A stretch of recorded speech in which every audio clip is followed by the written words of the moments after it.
هەر مسلمانێک 4 نەفەر شایەتی بۆ بدا بڵێ وەڵڵاهی فڵان کەس کەسێکی باش بوو، ڕوو لە خوا بوو، کەسێکی چاک بوو، بەڕێز بوو، شایەتی حەقی بۆ بدا، خوای گەورە لە ئەو مردووە خۆشە بێ و ئەیخاتە بەهەشتەوە. سەحابەکان وتیان ئەی پێغەمبەری خوا صلی الله علیه وسلم، ئەی ئەگەر کەسێک 3 کەس شایەتی بۆ بدا، 3 کەس بڵێ کەسێکی باشە. پێغەمبەری خوا صلی الله علیه وسلم لە حەدیثێکی صحیح بوخاریدا دەفەرمێ هەر مسلمانێک 4 کەس شایەتی باشی بۆ بدەن، شایەتی باش، خوای گەورە دەیخاتە بەهەشتەوە. ئەمە ڕێزی تۆیە بۆ مردوو، مردووەکە ئەیناسی شایەتی باشی بۆ بدە. ئەگە دراوسێشی نەبیت، هەر مسلمانێک 4 نەفەر شایەتی بۆ بدا بڵێ وەڵڵاهی فڵان کەس کەسێکی باش بوو، ڕوو لە خوا بوو، کەسێکی چاک بوو، بەڕێز بوو، شایەتی حەقی بۆ بدا، خوای گەورە لە ئەو مردووە خۆشە بێ و ئەیخاتە بەهەشتەوە.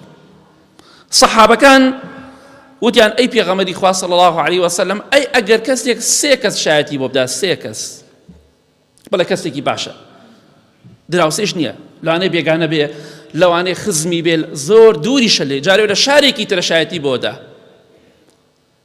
هەر کەسێک 3 کەسیش ئایا شایەتی بۆ بدا، ئەی پێغەمبەری خوا صلی الله علیه وسلم، خوا دەیخاتە بەهەشتەوە. فەرمووی بەڵێ ئەگەر 3 کەسیش شایەتی باش بۆ تۆ بدا، خوای گەورە دەتخاتە باشتەوە. ئەمە وەفای بۆ مردوو، ئەمە ڕێزگرتنە لە مردوو کە تۆ بە چاکە باسی بکەی.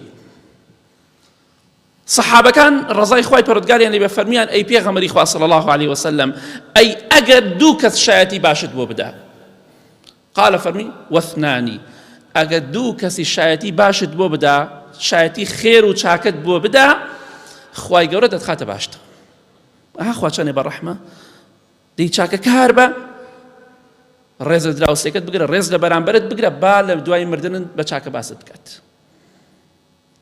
پێغەمبەری خوا صلی الله علیه وسلم فەرمی ئەگەر 2 کەسیش شایەتی باشت بۆ بدا، خوای گەورە دەتخاتە باشتەوە. سەحابەکان پرسیاری 1 نەفەریان نەکرد، کەواتە 2 کەس، 3 کەس، 4 کەس، ئەی ئەگەر 100 کەس بێ و 50 کەس بێ، ئەوە نیعمەتی زۆر گەورەیە. شایەتی باشت بۆ بدەن، خوای گەورە دەتخاتە باشتەوە. کەواتە ئەمە خاڵێکی زۆر گرنگە، ڕێزگرتن لە مردوو بەوە دەبێتەوە بە چاکە باسیکەی، بە چاکە باسیکە. ئەمە ڕێز و وەفای تۆیە بۆ مردووەکەت، بۆ خزمەکەت، بۆ کەسەکەت، ئەوە ڕێزگرتنە، نەک تەعزیەکە و شار بە شار تەعزیە بکەی. ئەمەش بۆ مردوو سوودی هەیە. ئەگە دەتەوێت سوود بە مردووەکە بگەێنی، شایەتی باشی بۆ بدە ئینشاءالله. چونکە کاتێکە جەنازەیە تێئەپەڕێ، خەڵکی بە چاکە باسی دەکەن. پێغەمبەری خوا فەرمووی صلی الله علیه وسلم ئەو کەسە بەهەشتی بۆ واجب بوو، بەهۆی شایەتیدانی ئێوە بۆ ئەو کەسەکە مەدحی دەکەن و کەسێکی چاک بوو. کەواتە هەر کەسێک مرد، لەوانەیە زۆربەمان ئەومان نەزانی بێ، کەسێک مرد شایستەی بوو مەدحی بکە، لای خەڵکی باسی کە کەسێکی چاکە، بەڕاستی کەسێکی چاک بوو، خوا لێی خۆش بێ، ئاوها بوو ئاوها بوو. چونکە ئێمە تەبیعەتی مرۆڤ هەروایە کە ئینسانێک مرد زۆر خۆشەویستە بێ، بۆی کاتێکیش کە خۆشەویستە بێ، ڕێزی لێ ئەگری بۆی کە بە چاکە باسی بکەی.